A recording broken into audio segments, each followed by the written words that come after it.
Hello everyone, this is Mumbo and welcome back to another episode on the Hermitcraft server. It is episode 162, and today we have got some fairly interesting plans. For those of you who don't know, Hermitcraft Series 4 is going to be ending.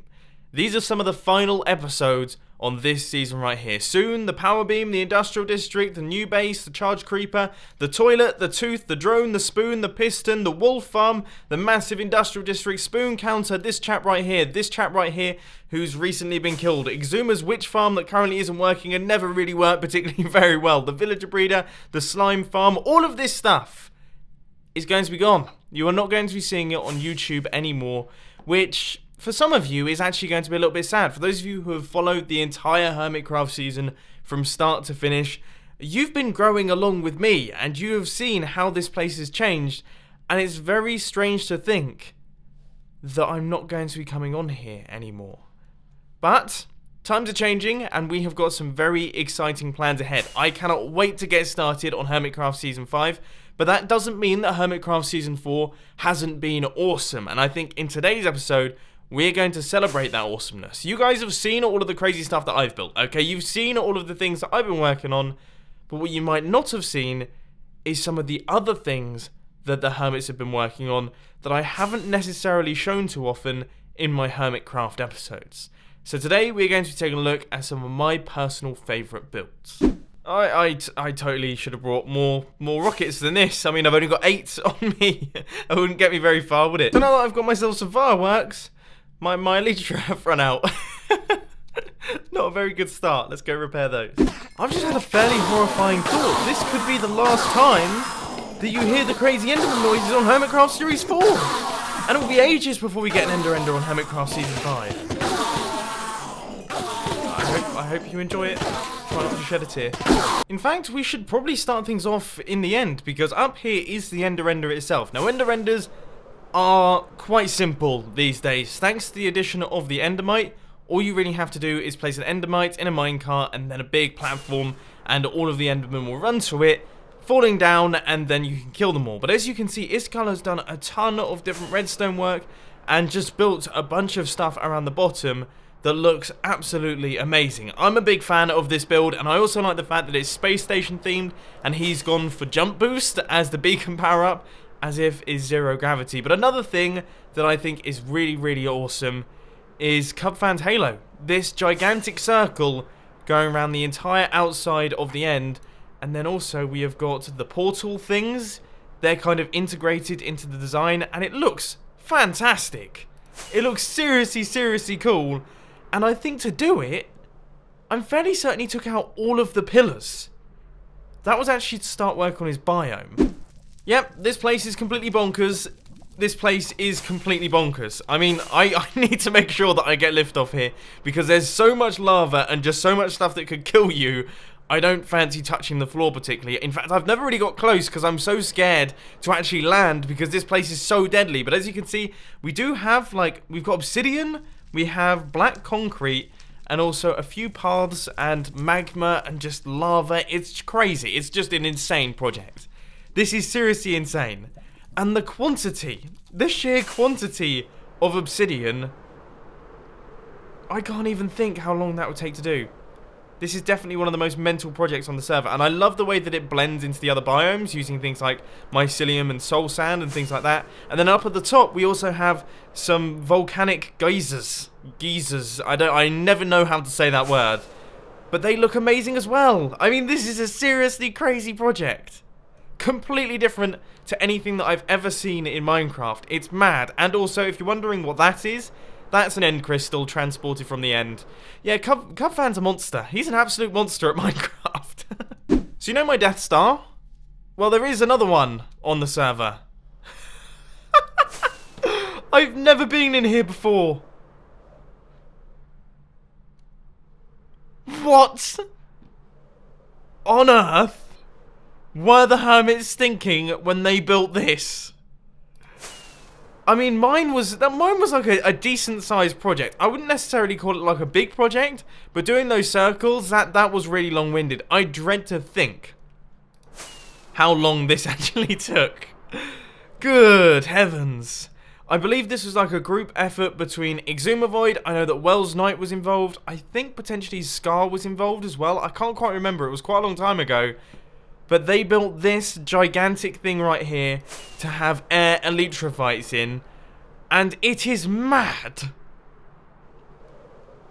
I'm going to land. I want to see... What on earth? That's got to be screenshotted. That could be my desktop wallpaper. Sometimes you just have to... I don't know, I'm lost for words. I'm genuinely lost for words. Next up, we have got this little area over here. Now, I feel like most of you have probably seen this place, but I haven't been over here for quite some time, so I feel like I should show it to you. But this was one of like the early builds on the Hermitcraft server, which is insane, because all of this was constructed in like the first couple of months. Now, this is Dangland. It was developed by Etho and Doc M, and it's awesome. It's filled to the brim with mini games. You've got things like Whack-A-Mole. You had the crazy dragon game that I think I might have broken, unfortunately. That wasn't that wasn't my finest moment. But also there was other games and bits and pieces. To be honest, a lot of them I haven't actually played, so maybe that might be something to do at some point over the next couple of episodes, is just have a massive tournament in all of the different mini games. Another one that you guys have definitely seen, Exumavoid's massive guardian farm. This thing is enormous and also apparently very laggy. Honestly, one of the best builds I've ever seen. I love the floor. The floor just does it 100% for me. I think it looks absolutely fantastic. But also, there is a downstairs element that's just as insane. Right, I need to work out how to get down there. I can't quite remember. Here it is! I have not seen this in the flesh.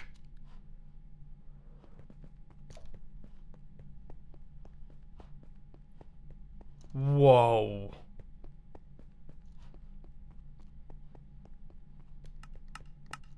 This is stunning. The roof, I mean the floor is awesome. The roof, which is obviously the floor, it's still awesome. It looks amazing up there.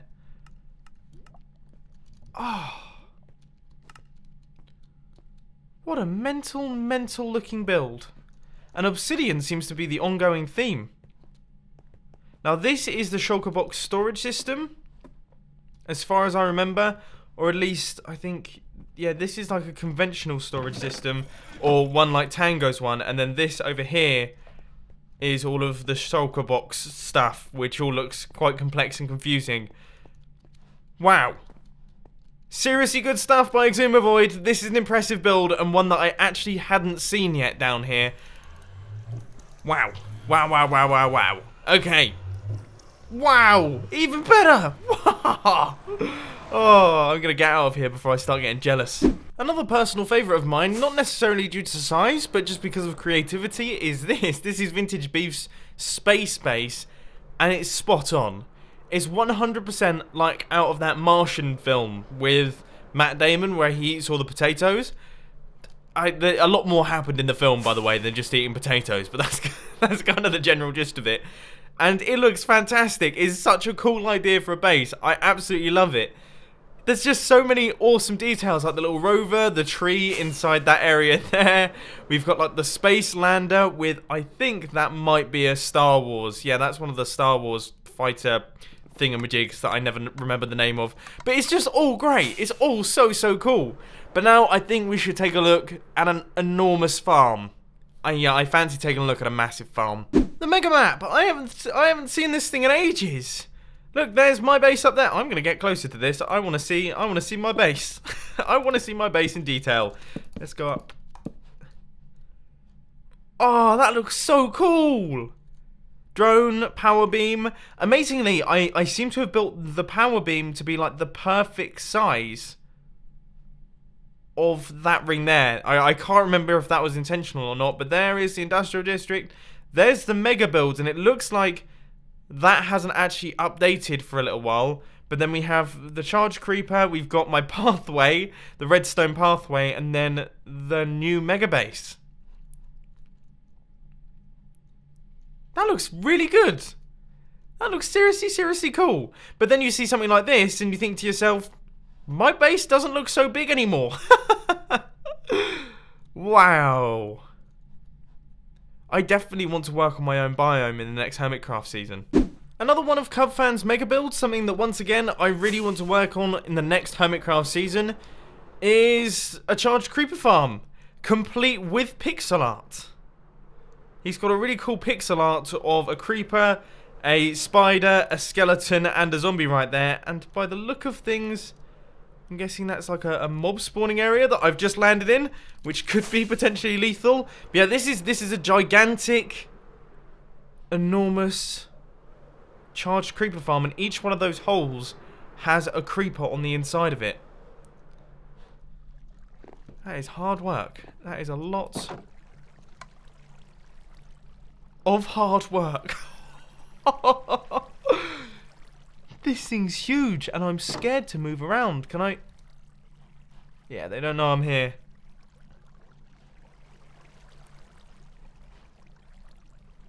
It's like something out of a sci-fi film. It almost feels weird being here.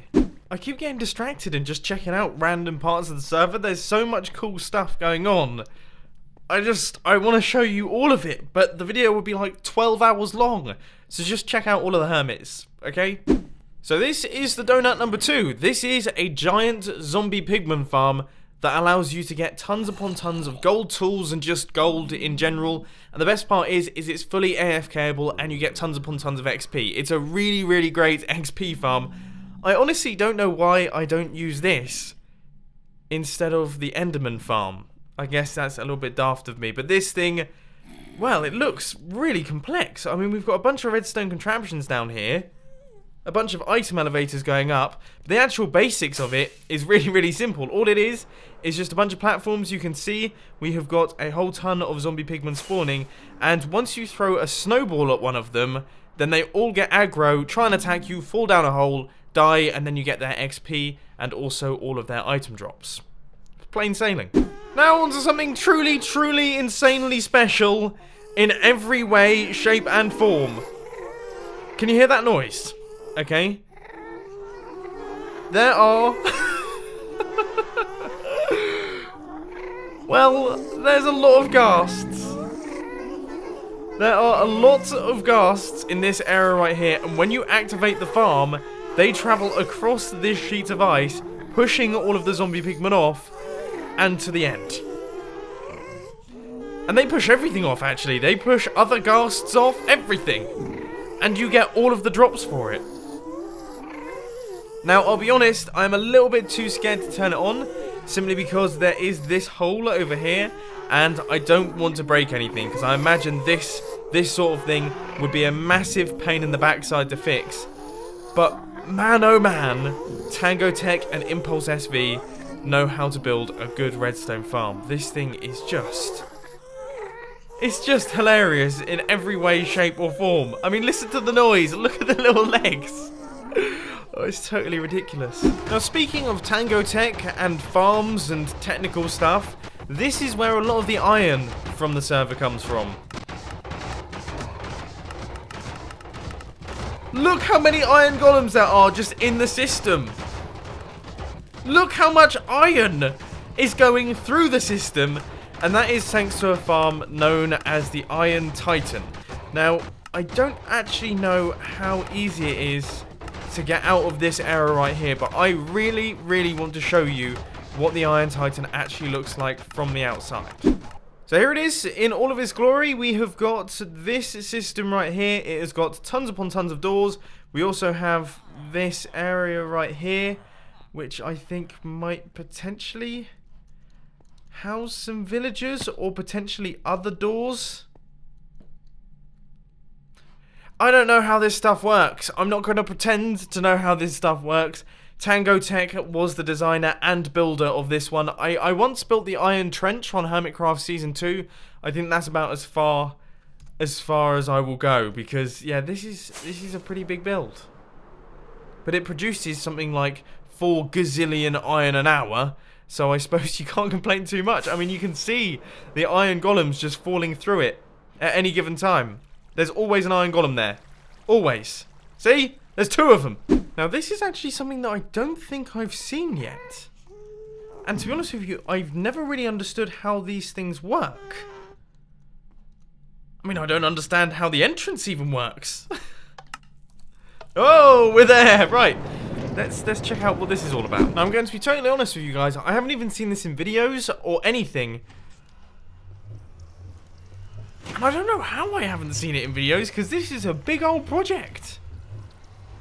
How on earth does it work? Can someone please explain to me down in the comment section how passive mob farms actually function, because I don't get it. I thought the passive mobs spawned in a world and then that's it. They never respawn. So what's different? What changes? What do passive mob farms do? I don't get it, but this is a really big and really awesome project. Jeez, man, this is some serious... Ah, the fact that it's in the ocean might have something to do with it. Look, he's covered this in water. I don't know. As I say, someone please explain. But this is awesome. This is a seriously cool thing to see. And it's one of the few builds on the Hermitcraft server that I had actually never seen nor heard of yet. I didn't even know this was here. Another awesome farm is this thing right here. Now, I've used this a couple of times on the Hermitcraft server, but nothing too often. But this is the Blaze Farm, once again by Impulse SV and Tango Tech, like pretty much 90% of all of the farms on Hermitcraft. But yeah, this thing's awesome. And also, so is this area. There's so many like hidden gems inside the Hermitcraft server. You can literally just wander around and find a new place that's really cool. Like, for example, exumavoid's awesome Blaze Farm. It's just... Oh, I'm gonna miss this world so much. I'm gonna miss it dearly. That's only just kicking in. Now, there are a handful of awesome builds in the farming district as well. For example, the gigantic Netherwart farm by CubedHost once again. This thing is huge. I can't actually remember how many Netherwart it actually takes out. I think if you hit this one, so 1/4 of the farm is about 700. So that means, in theory, it should be 2,800 Netherwart in total for this entire farm. That's bonkers. But also, over here, we have got a really cool and fully manual wheat farm. I mean, this is like the definition of manual. You're not going to see very many people harvesting this one. But it does have a really cool wither over the top of it. I do. I really love this place. I love just flying around and taking a look at things. It's going to be so strange coming onto a completely fresh server that doesn't have this sort of thing just dotted around. Rendog's area is also absolutely amazing, as well as Iskal's area over here. Both of these places just look fantastic. I love Iskal's idea of the Iskalium as well. It's fantastic. It's brilliant. It's awesome, and I'm getting all strangely nostalgic and strange right now, and I do apologise for that, but I thought one thing that we could do is we could pop into the Hermitron Go area, because not only is this just an insane build, like truly insane, but also I kind of want to check out what Hermitrons are currently in the trading chest. I want to see if I can complete my set, but look at this place. I know I've been here quite often lately, but that doesn't take anything away from it, because this place is huge. It is a huge... mainly quartz-based build. How crazy do you have to be? And, oh! Hang on! Now, I put a bunch of these things in the other day, so that means I should be allowed to take some out. I think I have that one, but I'm not 100% certain, so I'm going to take it for the time being anyway. There's no wool ones in there.